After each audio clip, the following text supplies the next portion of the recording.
o'zim bilmagan holatda avtobusga chiqib shunaqa manzaraga kelib qoldim. Mana qala. Hali kinoda ko'rilganlarki, Merlinda ko'rilganmidi? Bizda eng asosiysi bu manzara.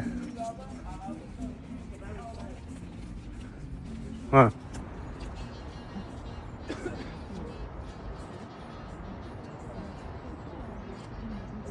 O'ta go'zal ekan.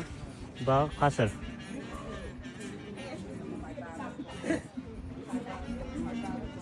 Ispaniyada, Barselonada tarixiy joylar o'ta ko'p ekan. O'zim bilmagan holatda avtobusda ketib, shu joyga kelib qoldim. Hamma tushganiga mana qiziqib tushdim. Bo'lmasam dars ketgandim.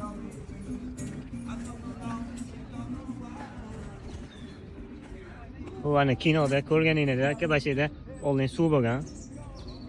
Mana ko'prik. Haliga dushmanlar qal'aga hujum qilganda, mana suvga kerosin, benzin qo'yib yoqishgan. O'tolmasindi. Qaysidir kinoda ko'rgandim shu anaqasini.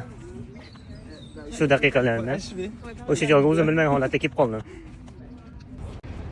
Mana bu binoda butun shaharni himoya qilib kuzatib turishgan. Mana manzarani qarang. Bu yer Ispaniyaning eng katta port shahri ekanda.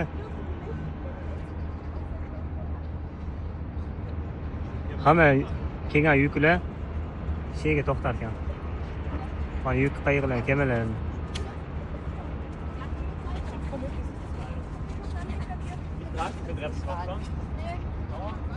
Dunyoning oxiri ko'rinadi bashaydan. Biz qasrni ham bir ko'rib chiqamiz. Qal'ani o'zi ichiga kirishdamiz. Qala aynan atrof shunaqa ko'ldan iborat ekan. O'zi ko'lni qurittirib boqib qo'yishibdi. Mana liniyasi ham mashina to'xtagan ekan. Sheygacha suv bo'lgan ekan. Aynan atrof shu suv bo'lgan ekan, suv o'rab turgan ekan. Bu yerga kelganda karatga chiqmasa ketmaslik kerak. Karatga chiqish qal'aning ichidan ekan, bir kishiga 11 euro. Bu karatga chiqib butun Ispaniyani ko'rsangiz bo'ladi.